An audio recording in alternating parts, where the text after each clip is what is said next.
Thank you. And if you guys ever think that I'm bumbly and clumsy in person, you're going to find me really bumbly and clumsy today. And that's because when I'm preaching online, you feel like you're just talking to yourself. And when I talk to myself, I don't know about you all, but you don't know what's going to come out of your mouth if you're talking to yourself. So be forgiving today. And it's also strange because I don't get to see you and I don't get to feel you and hear you laugh at all my jokes. So, Sammy, you have to laugh really loud.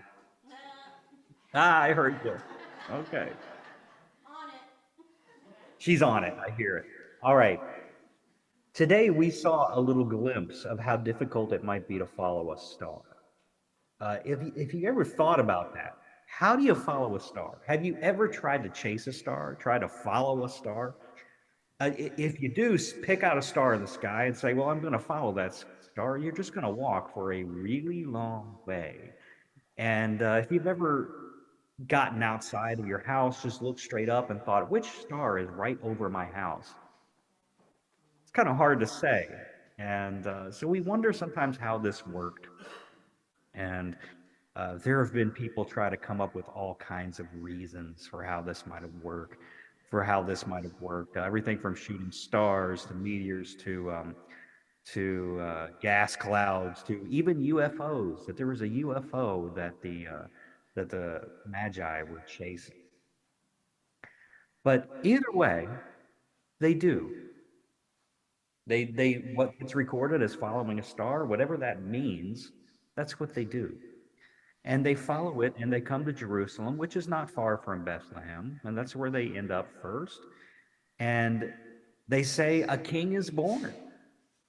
And this is great news. It's such great news that it's brought people from faraway lands with prophecies about this newborn child who is to become the king of the Jews. And this is great news indeed, unless you happen to be the king of the Jews. And that's what we have here. Herod hears a knock on his door, and it was the Magi, these people from a foreign land, who's telling him about a prophecy from Jewish scriptures. By the way, they're not Jewish, so it's interesting that they know the scriptures so well. But they're telling him from the Jewish scriptures that a new king has been born to be king of the Jews. Well, in Herod's mind, of course, this is a rival. This is not a spiritual experience for him. He literally hears a political rival has been born. Now, think about Herod. Herod was a king that was largely not really a king. He was lifted up by the Roman government, supported by the Roman government, and was in charge of this area almost more like a governor than a true king. And I have a feeling a lot of the Jewish people probably used the word king kind of sarcastically when they referred to Herod. But some people were in support of him, and some people weren't. It was a very divided time. Can you imagine what it's like to be king? They say it's good to be king. You live in a huge palace. He had this big fortress that he lived in, servants to wait on him hand and foot, filthy rich, nice clothes, luxurious furniture, things that people mostly didn't have. And then you remember what happened with Herod and Herodias and how he jailed and beheaded John the Baptist. Now, this is actually a different Herod.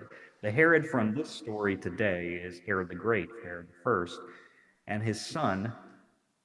Later, his territory gets divided up amongst four sons, and this is the Herod that ends up beheading John the Baptist is his son. Actually, it's a different Herod. But the point is political power and the support of the Roman government to punish criminals and to govern and rule in whatever way he wanted, mostly. And we all know the Romans had no problem with very cruel punishment and very cruel means of deterrent. So, if you ever watched the TV series Game of Thrones or read the books, even better, then you know that when your seat on the throne and your crown is threatened, when it's at stake, you have to do something drastic. And that's exactly what happens. Herod hears that his throne, his position, his dynasty is in threat, is being threatened. And because he hears this threat, this power, that his power is threatened, he uses his power to prevent the loss of his power. The only thing that a powerful person is afraid of is losing their power. So that's what he does. And we hear in the passage that's right after what we read today in Matthew is the slaughter of the innocents.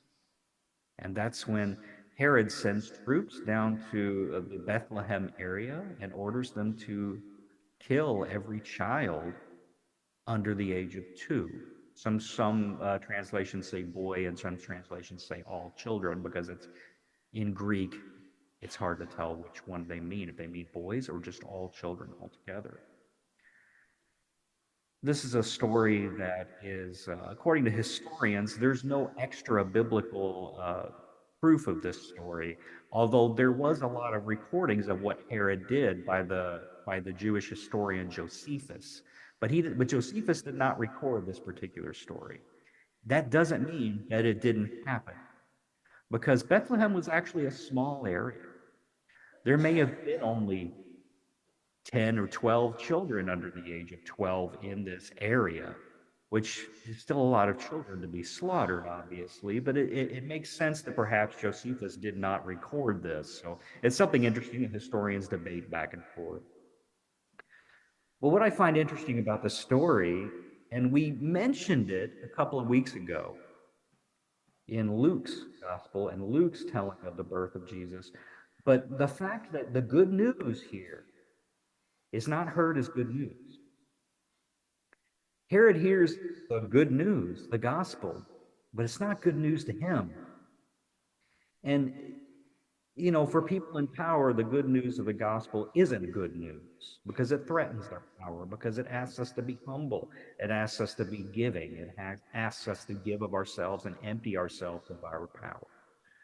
And, but I think even in today's world, we don't always hear good news as good. What about electric cars? Are electric cars good news for the environment? Yeah, I'm sure they are. Most people in the room, if I ask them if they want an electric guitar, excuse me, you hear where my mind goes. Most people in the room, if you ask them if they want an electric car, they're like, no. I'll take my big truck, thank you very much. I myself drive a Jeep that gets a good, 17, 18 miles a gallon, and that's it. So we don't necessarily latch on to that good news very well, do we? What about low-income housing coming into our town? Is that good news? It should be. It should be. But we don't often hear that as good news, do we? Oh, it's going to bring the riffraff into town. It's going to lower my property taxes. Not in my backyard, right? What about if a new psychiatric facility was being built in your neighborhood? Is that good news? It probably is, because people are going to receive treatment. What about substance abuse rehab? That's coming into your neighborhood. People often view that very negatively. But in reality, that's good news. So there's a little bit of Herod in all of us. And what about new people, young people in the church? That's great news. I think we all see that as great news, but what if they want to change everything? What if they want to sit in my pew? What if they want to change meeting times because of their jobs or because of their children? What about worship? What if they don't understand certain things that happen in worship because they didn't grow up in church and they're just completely unfamiliar with the conventions of church, and they don't find them as comforting as the rest of us who have been in church for a long time. They find them foreign and they don't understand them. What if they want to change the music? What if you the music is such an interesting fact because it's one of those things that churches have been fighting about for the last 50 or 60 years, right? But you do have to understand that now people are a couple generations out from being a church where their parents didn't even go to church. So they weren't raised in church. They know nothing about church. Will they find old hymns as comforting as the rest of us do? Possibly not. Doesn't necessarily mean that they'll find the Christian music you hear on the radio as comforting either. But it's a question, right? What if they want those things to change? What if they run for church council and they have all kinds of new ideas? Some of them from their old church, perhaps, or some of them from a non-churched background. What if they wanted to change the look of the building? The possession of the building, period. Unfortunately, over the last several years, I've known several churches to close down, to lose their property, and just disappear. I've also known a couple of instances where churches lost their buildings, of course, because of financial reasons, and it was horrible, and it was terrible, and it was traumatic. But now they're in other spaces out in the community, and they're actually growing because they've been set free from their sin. Now, don't worry, I'm not proposing we get rid of the building. I'm just saying that things change. News means change. It means something different. When you hear the good news, it means that something's changed. Otherwise, it's not news. When you hear news on the TV, it means something is different, something has changed. You don't hear news on the TV of the thing that was exactly like it was yesterday. Well, you kind of do sometimes, actually, I should say that. But generally, news means that something has changed. But just like Herod, we're all comfortable in some circumstances, in our homes, at church, in our cars. We like things the way they are. The hymns are a great example. They give us comfort because we've heard them all our lives. The stained glass windows are beautiful and they're familiar and they're often donated by families or individuals who are gone, and many of us don't even know them anymore. What if all those things had to change? What if the change is good news? Because something has to be different for it to be new. So take this example of Memorial Christian Church in Peoria, Illinois, and it is a Disciples of Christ church. And like many churches, the neighborhood that this church was founded in the 1960s has changed. It's changed dramatically, and so had the church's financial situation. Their property was actually for sale for 3 years, and they fully expected to lose the property and possibly lose their church altogether. Then a new pastor came aboard and helped lead the church into a new era. They assessed the needs of the community, and it turned out to be one of the most underserved neighborhoods in the town, in this whole city, when it came to health care. So, led by a layperson who was a nurse, who was a registered nurse, they started a parish nurse ministry that involved vaccines, health care for school-age children, and a mobile clinic with the partnership of the local hospital. During one of their events, which involved a fair outside for kids, it started pouring. Now, the whole point was getting neighborhood families to bring their kids in for physicals. So obviously, it was very important. They really didn't want to just cancel the whole thing. So they came up with another idea.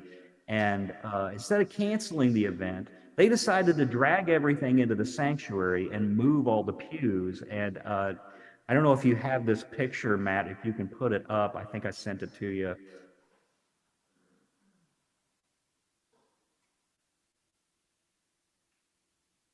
Maybe. But they decided to put this up. Do you have it, Matt? If no, that's okay. It was just a cool picture. Maybe he'll get it here in a second, but if not, I'll just keep talking. Their sanctuary ended up looking like this picture if we can get it up. And it is a bouncy house in the middle of their church, in the middle of their sanctuary. And all of the pews have been taken up and put along the sides of the walls of the building. And it's a pretty amazing picture. And the comments that the parishioners had was, this reminded us of what we're actually supposed to be here for. It reminded us that we were here for the families, for the children, for the people in this community that's rather poor, and that's what we're really all about. So they heard knocking on their door. It wasn't opportunity knocking, nor was it magi. It was Jesus. It was Jesus talking to them and asking them to remember their mission to the sick and to the poor.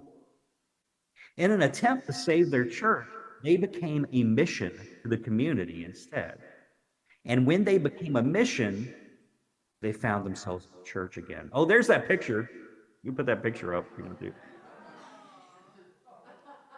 That's pretty fun, right? That's pretty cool. I know Sammy's saying, can we just get one of those now anyway and put it back in the back? I am. That's what I'm saying. It would be a blast. So during this time, they discovered that they were a mission. And because they became a mission again, they became a church again. Because as I've said so many times, and I can't repeat too many times, the church is not the building. The sanctuary is not the church. That's why I try really hard not to say, well, let's go over to the church when I'm in community hall and say, let's go over to the church.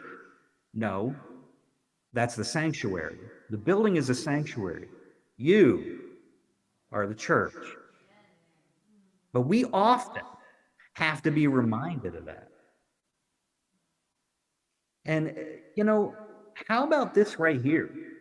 Me preaching from Zoom, me being able to join worship on Zoom, but way more importantly, all the folks that are on Zoom right now, and I think we have 16 screens signed in, but there's more than one people on each one, more than one people, more than one person on each one of those screens, almost all of those screens. And we end up with, 25 people on Zoom. How amazing is that? Right? It's fantastic. And when COVID struck, we were faced with the dilemma. How do we continue to be a church? In this case, it wasn't just money or property problems or even mission problems. It was about not being able to be together in the same room, in the same place at the same time. It was a scary time, and we had to make some decisions. So some wise people in the church, I won't say who, I won't name names, came up with an idea. And it was to use the Zoom platform that many people were using to facilitate work meetings to hold worship. Boy, that's a new concept. Not now.